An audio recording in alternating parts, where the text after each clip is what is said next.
Hello दोस्तों, नमस्कार। स्वागत है आपका अपने चैनल टीचर बुलेटिन पे। अगर आप टीचर से संबंधित कोई भी जानकारी सबसे पहले प्राप्त करना चाहते हैं तो हमारे चैनल को सब्सक्राइब करें और हमारे साथ जुड़ें। जैसा कि बहुत से बच्चे का डाउट था और अभी जैसा कि बीएड एंट्रेंस एग्ज़ाम 2024 में जो छात्र एडमिशन लेने के लिए एंट्रेंस एग्ज़ाम देंगे सेशन 24 से 26, उनके लिए ये वीडियो लाया हूँ जो कि काफ़ी महत्वपूर्ण है। इस एक वीडियो में आपका हर एक क्वेश्चन का आंसर मिल जाएगा। आपके मन में जितना भी डाउट होगा बिहार बीएड एंट्रेंस एग्ज़ाम के लेके, क्या फ़ी है, exam date, pattern, full syllabus, A to Z बात एक ही वीडियो में आपको बारीकी से बताते हैं। तो जो भी साथी नए हैं वो हमारे चैनल को सब्सक्राइब कर ले, क्योंकि ये कहीं ना कहीं टीचिंग से संबंधित सभी जानकारी के लिए आपके बीच उपलब्ध रहेगा हमेशा। तो चलिए शुरुआत करते हैं। इस बार का जो बिहार बीएड में कॉमन एंट्रेंस टेस्ट होने वाला है 2024 में सेशन 24 से 26 के लिए, वो इस बार फिर LNMU कंडक्ट करा रहा है। Nodal university Lalit Narayan Mithila university को बनाया गया है। पिछले बार भी यही लिया था। तो आपको अब हम बारी बारी से ऑफिशियल नोटिफिकेशन है उसको बताते हैं। हर एक चीज़ पे बात करेंगे, क्या रणनीति रखना है इसको पास करने के लिए। देखिए कुछ इस प्रकार है। सबसे पहले तो यहाँ बात करेंगे, देखिए ये इम्पोर्टेंट निर्देश जो है ये पढ़ेंगे कि CET BED 2024 के लिए ऑनलाइन आवेदन भरना है। ऑनलाइन आवेदन भरने के पूर्व इतना 100 KB के बीच आपको फ़ोटो लगेगा, ईमेल आईडी एक लगेगा और मोबाइल नंबर संबंधित। ये ऑनलाइन करने के समय है तो ये तो आप देख ही लीजिएगा। देखिए इम्पोर्टेंट डेट इससे पहले भी हम बता दिए थे कि आपका जो ऑनलाइन एप्लीकेशन डेट है वो 3 मई से स्टार्ट है और 26 मई तक आपका जो एप्लीकेशन ऑनलाइन कर सकते हैं। उसके बाद लेट फ़ी के साथ आप 27 से 2 जून तक कर सकते हैं। उसके बाद अगर कहीं कोई गलती हुआ उसको एडिट करने का ऑप्शन आपको मिलेगा 1/6/2024 से 4/6/2024 यानी 4 जून तक आप सुधार कर सकते हैं। उसके बाद एडमिट कार्ड इशू होगा 17 जून को एडमिट कार्ड। और एग्ज़ाम डेट आपका देखिए ये महत्वपूर्ण है, एग्ज़ाम डेट आपका 25 जून रखा गया है मंगलवार के दिन। तो जो भी साथी नए हैं वो कहीं न कहीं चाहते हैं कि कहीं ना कहीं गवर्नमेंट कॉलेज मिले अच्छा, तो उनको अच्छा मार्क्स लाना होगा। हम बारी बारी से आगे आपको बताएंगे कि क्या बेनिफिट होता है गवर्नमेंट कॉलेज लेने से और प्राइवेट कॉलेज में कितना खर्चा लगता है, इस पर भी बात करेंगे। और चलिए उसके बाद बात करते हैं। देखिए यहाँ पे अब हम बात करते हैं कि इसके लिए मतलब योग्यता क्या रहना चाहिए, एजुकेशनल क्वालिफ़िकेशन जो है वो क्या रखा गया है, ये बात करेंगे। देखिए तो इसमें बात करेंगे एजुकेशनल क्वालिफ़िकेशन का जो बीएड के लिए है। तो देखिए इसमें आप बताते हैं कि 2 वर्षीय बीएड प्रवेश परीक्षा में वैसे अभ्यर्थी सम्मिलित हो सकते हैं जिन्हें विज्ञान, सामाजिक विज्ञान, मानसिक विज्ञान, वाणिज्य में स्नातक 10+2 50% अंक है या कम से कम 55% अंक अथवा बीटेक में। तो जो भी छात्र इसमें कौन कौन छात्र फॉर्म डाल सकते हैं उनके बारे में है। तो देखिए योग्यता के लिए आपके पास ग्रेजुएशन होना चाहिए। आप किसी भी विषय में, चाहे वो विज्ञान में हो, चाहे ह्यूमैनिटी साइंस में हो या फिर कॉमर्स में हो, किसी भी बैकग्राउंड से अगर है और आपका कम से कम 50% मार्क्स से आप उत्तीर्ण हैं तो आप इस फॉर्म को भर सकते हैं। वहीं जो छात्र बीटेक है और बीटेक के बाद बीएड करना चाहते हैं तो उनके लिए 55% मार्क्स होना चाहिए। उसी आधार पे वो इस फॉर्म को डाल सकते हैं।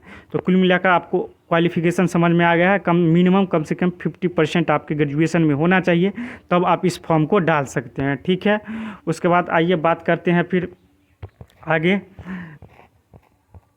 फिर बात करते हैं। देखिए ये तो आपका ऑनलाइन भरते समय ये आपका लगेगा अभ्यर्थी जो आपका नाम है, पिताजी का नाम है, माताजी का नाम है, date of birth, email, mobile number और उसके बाद जो है वो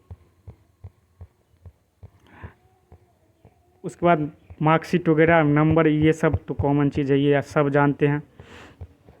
उसके बाद देखिए प्रवेश परीक्षा हेतु जो शहर है उसको चुनना है। वो ऑनलाइन करने का माध्यम है, वो आप जाइएगा तो कहीं पर। अब इसमें आप बात करते हैं। देखिए यहाँ पे बात करते हैं आपका एग्जामिनेशन फॉर्म, एग्जामिनेशन सेंटर जो रहेगा उस कौन कौन शहर में रहेगा। आज तो जो भी छात्र होंगे, देखिए कहाँ कहाँ आपका सेंटर पड़ने वाला है पूरे बिहार में।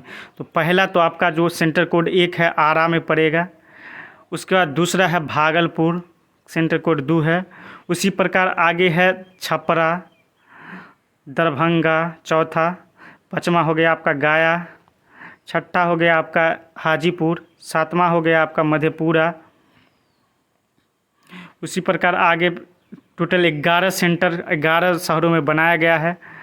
आठवां हो गया आपका मुंगेर, नौवां मुजफ्फरपुर, 10वां पटना और 11वां पूर्णिया। तो कुल मिलाकर 8 सेंटर बनाए गए हैं, इन्हीं जगहों पे एग्ज़ाम होगा। और आगे इसमें जो आपका सब्जेक्ट है सिलेबस वाइज वो देखते हैं। तो आपका सिलेबस जैसा कि आप लोग जानते हैं कि 120 मार्क्स का ये एग्ज़ाम होगा और इसमें कोई निगेटिव मार्किंग नहीं है और एग्ज़ाम ऑफलाइन होगा, यानी कि पेन कलम पे आपका एग्ज़ाम होगा। टोटल 120 मार्क्स के और मल्टीपल चॉइस क्वेश्चन रहेंगे जिसमें निगेटिव मार्क्स नहीं दिया गया है और कुछ इस प्रकार आपका सिलेबस रहेगा।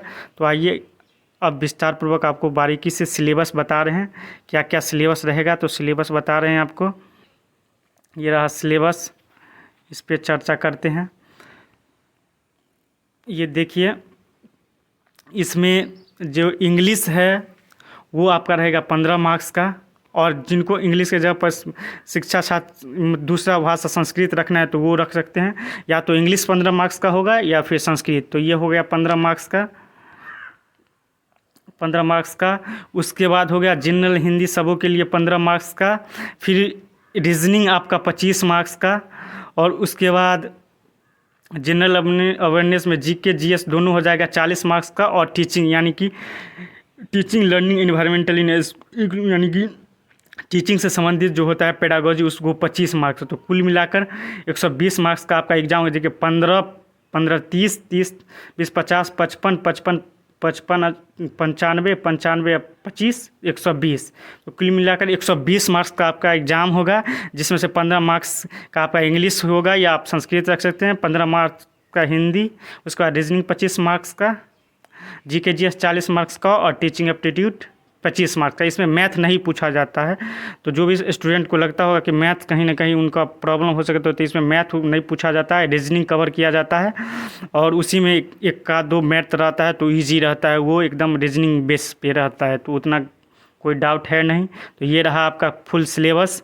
उसके बाद देखिए आपको कितना लाइएगा तो कितना आप, वैसे तो आपको अगर सरकारी कॉलेज चाहिए तो हम 90 सरकारी कॉलेज के लिए आपको 90+ मार्क्स लाना होगा, तभी आपको सरकारी कॉलेज मिलेगा, अन्यथा प्राइवेट कॉलेज मिल जाएगा। और सरकारी कॉलेज मिलेगा तो कहीं ना कहीं आपका जो फ़ी होगा लगभग पूरा कोर्स आप 50,000 के अंदर में कर लेंगे।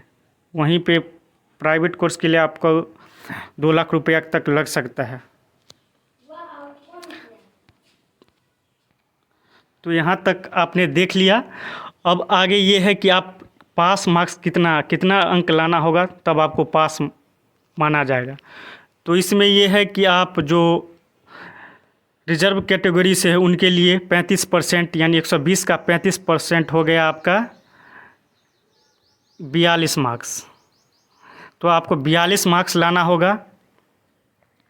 जो अनरिजर्व कैटेगरी है, यानी कि जनरल के लिए जो बच्चे जनरल कैटेगरी से है उनको 42 मार्क्स कम से कम लाएंगे तो वो पास माने जाएंगे। वहीं पे अगर SC ST OBC पिछड़ा वर्ग जो आरक्षित हैं जिनको रिजर्वेशन मिला हुआ है वो 30% लाएंगे, तो 120 का 30% हो गया, यानी कि 36 नंबर। आप कब 36 नंबर लाएंगे तो आप क्वालिफाई होंगे, किसी भी कॉलेज में आप एडमिशन ले सकते हैं। लेकिन गवर्नमेंट कॉलेज के लिए आपको कहीं ना कहीं 90+ मार्क्स लाना होगा, तब जाके आपका गवर्नमेंट कॉलेज मिलेगा। वैसे आप पास हो जाएंगे तो किसी भी कॉलेज में एडमिशन लेने के लिए।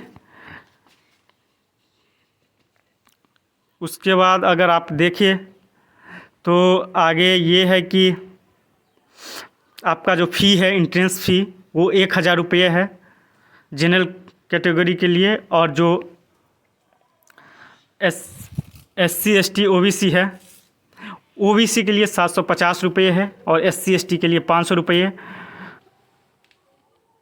और फीमेल के लिए भी 500 रुपये होगा। तो कुल मिलाकर ये है पूरा। और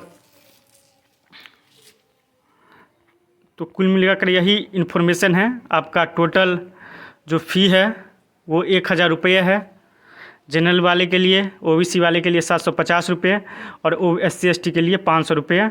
और तो लगभग सब कुछ इस वीडियो में हमने कवर कर लिया है। अगर किन्हीं का कुछ डाउट होगा तो आप कमेंट में बता सकते हैं, अगले वीडियो में हम उसका रिप्लाई करके आपको बता देंगे। और आगे भी बीएड से रिलेटेड आपको जल्द ही वीडियो देखने को मिलेगा। तो जो भी साथी नए हैं वो हमारे चैनल को सब्सक्राइब कर लें और हमारे साथ अवश्य जुड़े। तब तक के लिए बहुत बहुत धन्यवाद।